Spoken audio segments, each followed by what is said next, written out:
ದಯವಿಟ್ಟು ಈ ವಿಡಿಯೋನ ಪೂರ್ತಿ ನೋಡಿ. ಇದ್ರಲ್ಲಿ ಒಂದು ಮೆಸೇಜ್ ಇದೆ. ಆ ಅಣ್ಣ ಆಟೋದವರು ಅಲ್ಲಿ ಹೋಗ್ತಾ ಇದಾರೆ, ಪಕ್ಕದಲ್ಲಿ ಒಂದು ಸೈಕಲ್ ನಿಂತಿದೆ.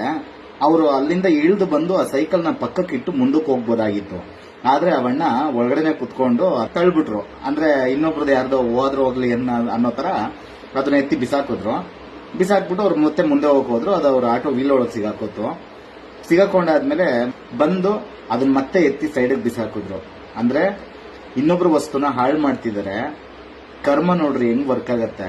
ಅವಣ್ಣ ಇಳಿದ್ಬಿಟ್ಟು ಆ ಸೈಕಲ್ನ ಎತ್ತಿ ಇದ್ ಮಾಡ್ತಿದ್ದಂಗೆ ಇವ್ರ ಆಟೋ ಇದಕ್ಕಿದಂಗೆ ಮೂವ್ ಆಗೋಯ್ತು. ಅವರು ಯಾರ್ದೋ ಒಂದು ಚಿಕ್ಕ ವಸ್ತುನ ಆತರ ಡ್ಯಾಮೇಜ್ ಮಾಡಿದ್ರು. ಆ ಕರ್ಮ ಅನ್ನೋದು ಇನ್ಸ್ಟೆಂಟ್ ಆಗಿ ವರ್ಕ್ ಆಯ್ತು ನೋಡಿ. ಇದನ್ನೇ ಹೇಳೋದು, ಇದು ಕಲಿಯುಗ. ಇಲ್ಲಿ ಮಾಡೋ ಪಾಪ ಕರ್ಮಗಳನ್ನ ಕರ್ಮ ಇಲ್ಲೇ ನಮಗೆ ರಿಟರ್ನ್ ಕೊಡುತ್ತೆ. ಅದಕ್ಕೆ ಹೇಳೋದು, ಯಾರಿಗೂ ತೊಂದರೆ ಕೊಡಬೇಡಿ. ಇನ್ನೊಬ್ರದ್ದು ನೀವು 10 ರೂಪಾಯಿ ಹಾಳು ಮಾಡಿದ್ರೆ ಭಗವಂತ ನಿಮಗೆ 100 ರೂಪಾಯಿ ಹಾಳು ಮಾಡ್ತಾನೆ.